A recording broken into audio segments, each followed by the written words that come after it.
The Pyrethroid Working Group is an alliance of companies that manufacture pyrethroid insecticides.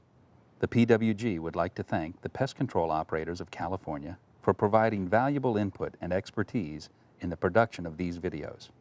In an effort to provide the highest level of stewardship, the PWG is dedicated to making available the most accurate, relevant, and current information about pyrethroids. These videos and an industry website have been created especially for pest management professionals as a way to keep them informed of the latest research and regulatory issues involving pyrethroid insecticides.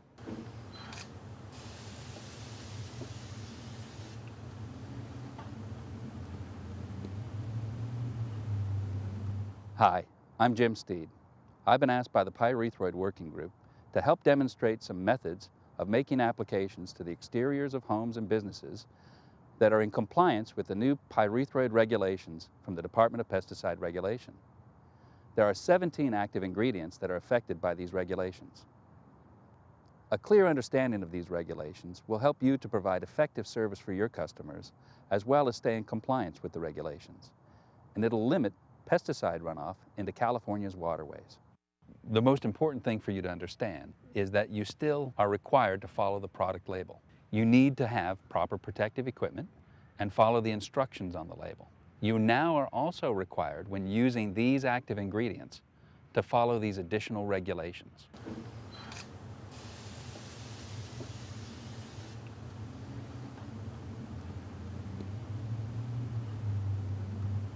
Hi, I'm Jim Steed. One of the most important aspects of complying with these new regulations is to have a clear understanding of key terms. In this segment, we'll take a look at some of the most important definitions provided to us by the Department of Pesticide Regulation. Aquatic habitat means bodies of water such as lakes, reservoirs, rivers, perennial intermittent streams, wetlands or ponds, sloughs, and estuaries. Crack and crevice treatment means the application of small amounts of insecticide directly into cracks and crevices in which insects hide or through which they may enter the building. Example are openings occurring at expansion joints, between different elements of construction, and between equipment and floors. Only minimal amounts of pesticide should remain on the surface. Impervious surfaces means hard surfaces such as concrete or asphalt streets, sidewalks, and driveways. Precipitation means the condensation of atmospheric water vapor that falls under gravity. Precipitation does not include mist or fog. Spot treatment means an application limited to areas that will not exceed 2 square feet on which pests are likely to occur or have been located during the process of monitoring or inspection.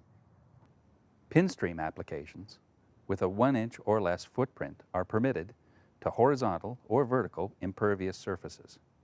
Pinstream applications can be made to surfaces where there is no crack or crevice present. This provides an option for treatment to vertical and horizontal surfaces where insects may be present.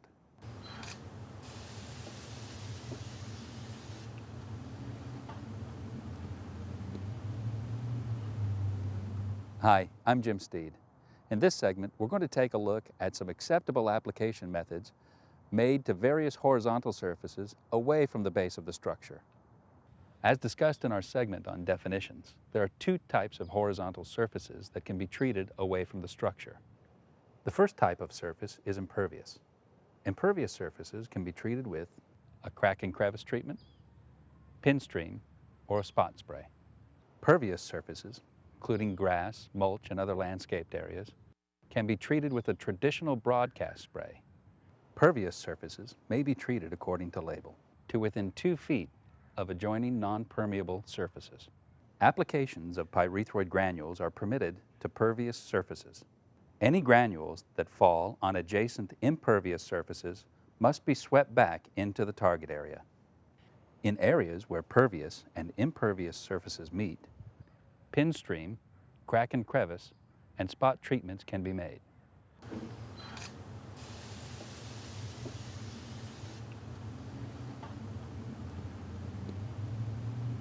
Hi, I'm Jim Steed. In this segment, we're going to take a look at a demonstration of some acceptable applications under the new California regulations to the vertical surfaces of a structure. For applications to vertical surfaces of a structure, you can use a number of methods. They include spot treatment, crack and crevice treatment, pinstream treatment of 1 inch wide or less, perimeter band treatment up to a maximum height of 2 feet above the grade level. All adjacent horizontal surfaces must be treated according to the regulations. For perimeter band treatments where impervious surfaces are adjacent to the structure, vertical surfaces can still be treated to a height of 2 feet. For the adjacent impervious surfaces, may be treated with pinstream, spot sprays, or crack and crevice treatments. Treatment to the surfaces of a garage door and the adjacent pavement should be avoided.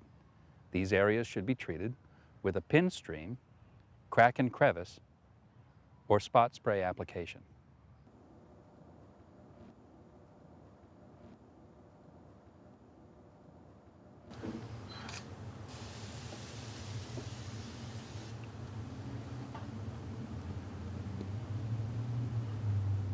Hi, I'm Jim Steed. In this segment, we're going to take a look at application methods that are now prohibited by the new California regulations. The following applications are prohibited. Number 1, to any site during precipitation. Number 2, to the soil surface, mulch, gravel, lawn, turf, ground cover, or horizontal impervious surfaces with standing water, including puddles. Number 3, to a sewer or storm drain or curbside gutter. Number 4, to the following components of a constructed drainage system that drains to a sewer or storm drain, curbside gutter, or aquatic habitat, including visible drainage grate connected to a drain pipe, or a visible French drain or a landscape dry riverbed, swale, or a trench filled with gravel or rock. Number 5, to the soil surface, including pre-construction termiticide sites, mulch, gravel, lawn, turf, ground cover, or horizontal impervious surfaces within 25 feet of the aquatic habitat located down gradient from the application. Number 6, to the pre-construction termiticide site within 10 feet of a storm drain located down gradient from the application. Also prohibited are applications to plants, shrubs, or trees where there is standing water in the drip line or perimeter of the plants, shrubs, or trees.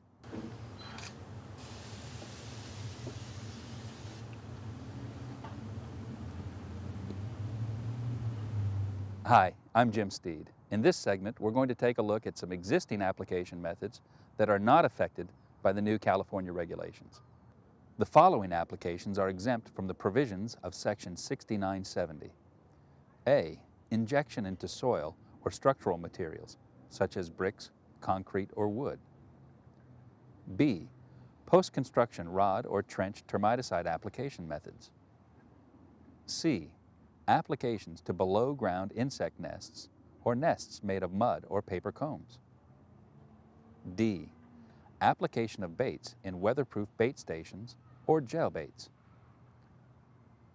E, pesticide applications to receiving waters for which a permit has been issued under the statewide General National Pollutant Discharge Elimination System for pesticide discharges to waters in the U.S.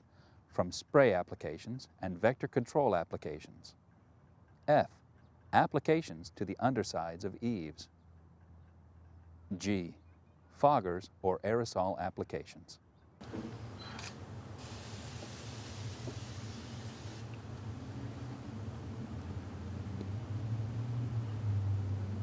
Hi, I'm Jim Steed. In this segment, we'd like to take a look at how making a few modifications to your existing equipment can help you better comply with the new California regulations. One of the primary concerns we had with the new regulations is our ability to continue to use the power spray equipment that we've used over the years to make our standard applications. But we've found with a couple of adjustments, we can continue to use this equipment and comply fully. One of the adjustments that we made is that we've reduced the pressure that we use the equipment at. Before, we used to spray at around 100 to 150 psi. We've reduced that now to about 50 to 60 psi. The next adjustment we made is in the size of the nozzle that goes in the gun. By reducing this in size, we were able to make sure that the pattern fit within the regulations in all aspects around the property and the building. A few modifications to your equipment can go a long ways in helping you comply with DPR's new standards for applying pyrethroids around homes and structures, and help limit the runoff of pesticides into California waterways. For more demonstrations and information about the new regulations, please visit this Pyrethroid Working Group website.